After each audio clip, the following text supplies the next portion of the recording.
para posicionarme en torno a este mismo asunto. Yo creo que una de las cuestiones que a mí siempre me han motivado mucho el estudio del derecho es precisamente ver cómo un mismo caso puede generar distintas ópticas y valoraciones en torno a pues la percepción que tiene de jurídico, de legal y de constitucional, temas que sin duda son controvertidos y que sin duda para eso exige de la intervención de los tribunales y de los jueces. Justo ahora que el magistrado que me antecedió iniciaba su posicionamiento hablando de la regresión a la libertad de expresión, yo justo considero lo contrario. Creo que este asunto nos habla de la progresividad de la libertad de expresión en materia electoral. ¿Y por qué digo esto? Yo creo que hemos venido, el sistema electoral mexicano, evolucionando en un tema de cómo generar equilibrios entre la libertad de expresión y la libertad y el derecho a la información, vinculados con los valores y principios que salvaguarda la Constitución y en particular en lo que tiene que ver a la contienda electoral, dos fundamentales. Uno es el de la equidad en los procesos para todos y un segundo aspecto es el de la libertad y la autenticidad del sufragio para los ciudadanos. Y creo que precisamente esas reformas a las que ya se han referido varios de los magistrados, que tienen que ver precisamente con cuál fue la intención del constituyente permanente en torno a la reforma de 2007 y 2008 vinculada con el modelo de comunicación política, creo que como jueces constitucionales y no como jueces letristas tenemos que atender a cuál fue el espíritu del constituyente. Y el espíritu del constituyente fue precisamente ese, modular y moldear la libertad de expresión, que antes era la posibilidad, incluía la posibilidad inclusive de adquirir tiempos en radio y televisión libremente, moldearla a un escenario y a unas condiciones de contienda electoral que permitieran, entre otras cosas, un principio y una base de equidad en las contiendas. En ese sentido, lo que yo estimo es que el proyecto que se nos presenta básicamente parte de una premisa y por eso no comparto que exista una regresión a la libertad de expresión, porque los medios de comunicación en este caso, y en este caso el periodista y el canal de televisión que ha sido señalado como posible responsable, el proyecto está estimando que no hay responsabilidad. ¿Por qué razón? Porque precisamente en libertad del ejercicio de libertad informativa y a la ciudadanía y por supuesto de expresión del periodista. Ahora, querer trasladar eso y traslapar eso a quienes han producido contenidos cuya finalidad a partir de lo que obra en el expediente, a mí no me queda la menor duda que fue influir negativamente en la imagen de uno de los candidatos, me parece que es cosa distinta. Y pregunto yo, si no somos nosotros la autoridad competente para analizar y poder en su caso restringir ese tipo de conductas, entonces ¿quién lo es? ¿Y por qué lo cito? ¿Y por qué lo digo? Porque no podemos dejar de recordar que precisamente muchas de estas reformas, 2007-2008, el apartado del 41 constitucional y las normas secundarias, precisamente la reforma de 2014, estuvo basada en gran medida en cuestiones que sucedieron en este ámbito en la elección de 2006. Y este tribunal, y aquí, habló de factores que pudieron afectar la equidad y por lo tanto la validez del proceso electoral. Y a partir de eso se fueron generando y modulando reglas y a partir de eso también este tribunal estableció varios precedentes que lo que habla y lo que señalan es precisamente, inclusive a nivel normativo, en la Ley General de Instituciones y Procedimientos Electorales y también en la Ley de Partidos Políticos, la prohibición de que empresas morales participen en la intención de influir en la contienda electoral y, por supuesto, una norma expresa constitucional que es que adquieran o contraten tiempos en radio y televisión. Efectivamente, la Constitución dice radio y televisión, pero este tribunal tampoco es ajeno a diversos casos que nos ha competido resolver que tienen que ver con redes sociales. Y en redes sociales hemos establecido parámetros en los cuales no hay libertad absoluta. Existe ciertas restricciones tratándose de procesos electorales y tratándose de entes privados que pretenden influir en la preferencia electoral. ¿Por qué lo digo esto? Y además esto es una cuestión de la vida práctica, porque hoy y en el año pasado que se suscitaron las elecciones federales y locales, muchísimos candidatos recurrieron a las redes sociales como medio principal de propaganda política y no utilizaron o dejaron a un lado, o en una segunda fase, lo que tiene que ver con los tiempos de radio y televisión. Entonces, quererlo restringir exclusivamente a radio y televisión me parece que sería una visión muy corta, muy pobre y terriblemente, digamos, atentatoria contra los valores que nos corresponde tutelar como tribunal.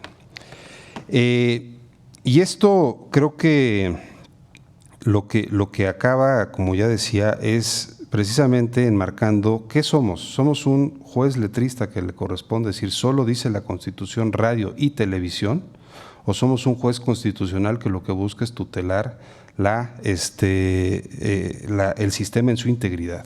Y es ahí donde yo voy. No perdamos de vista que este es un caso, además, sumamente interesante. ¿Por qué razón? Porque se trata no de televisión abierta. En su momento, cuando este tipo de la publicidad se genera, tampoco fue una televisión restringida, sino apenas se anunciaba un concepto que hoy es muy recurrido, que se llama, se le denomina streaming. ¿Qué es streaming? ¿A qué mundo pertenece el streaming? ¿A la televisión o a las redes sociales? ¿Dónde se aloja algo que uno contrata particularmente para recibir información y que hoy inclusive tiene mucho más público que la televisión abierta? Pues evidentemente señalar que eso no es parte de un concepto de propaganda restringida, porque no es televisión abierta y no participa en las reglas de la televisión o pertenece a la radio, me parece que sea una opinión limitada. El promocional o la serie, la denominada serie, se denomina Populismo en América.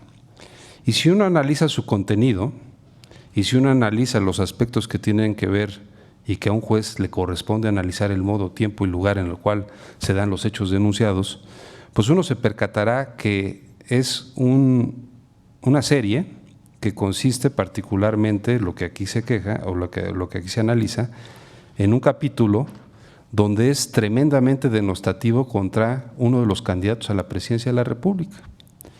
Y yo digo, bueno, analicemos cuáles son las condiciones en las cuales se dio esa denominada serie, ese denominado documental,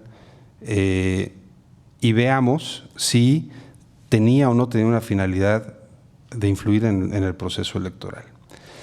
Y de las características que yo logro analizar es que primera, se da por unos sujetos, por personas morales y también por personas físicas que corresponden al ámbito empresarial, es decir, no tiene nada que ver ni con los partidos políticos, ni con los candidatos, ni con las autoridades electorales. Segundo aspecto, se da durante el periodo de campaña, casualmente. Tercero, ya lo señalaba, existe un contenido de denostación, de querer vincular a un candidato con una forma negativa de ejercer el poder público.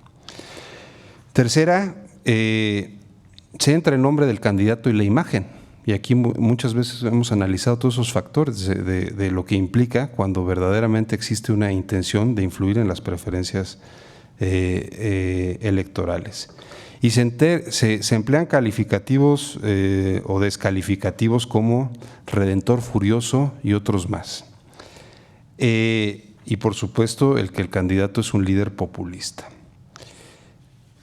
Es ahí donde yo digo, es una serie de televisión casual, aislada, que no tiene nada que ver con el proceso electoral, evidentemente no. ¿Y por qué digo esto? Porque ahora se trata del candidato que hoy es el presidente de la República. Pero, ¿cuál ha sido el criterio de este tribunal? En otros casos, y cito un ejemplo donde también, según recuerdo, fue por unanimidad nuestra votación, que es el REP 32-2018, donde el candidato Ricardo Anaya, también candidato a la presidencia, fue atacado, denostado, como se le quiera denominar, por un medio de comunicación escrito. ¿Y qué dijo este tribunal? Que había que hacer valer, pues también, aspectos que tienen que ver con el derecho del candidato y que en ese momento evidentemente hubo una intención de afectarlo en la contienda electoral. Y al final este tribunal le brindó la razón al candidato Ricardo Anaya. ¿Por qué digo esto? Porque me preocupa que con unos candidatos sí tengamos un criterio maximizador de derechos fundamentales, pero con otros tengamos un criterio maximizador de derechos de libertad de expresión, aún en contra de lo que en ese momento pudo haber sufrido y sido afectado el candidato, que pues evidentemente no surtió efectos. Pero al final de cuentas se denomina en lenguaje llano y común campaña negra, la capacidad de un ente ajeno al proceso electoral de orquestar y animar una campaña negra, que es lo que, insisto, este tribunal desde 2006 ha venido cuidando y tutelando, porque ha sido posible ver cómo sí puede afectar procesos electorales y particularmente el concepto de equidad.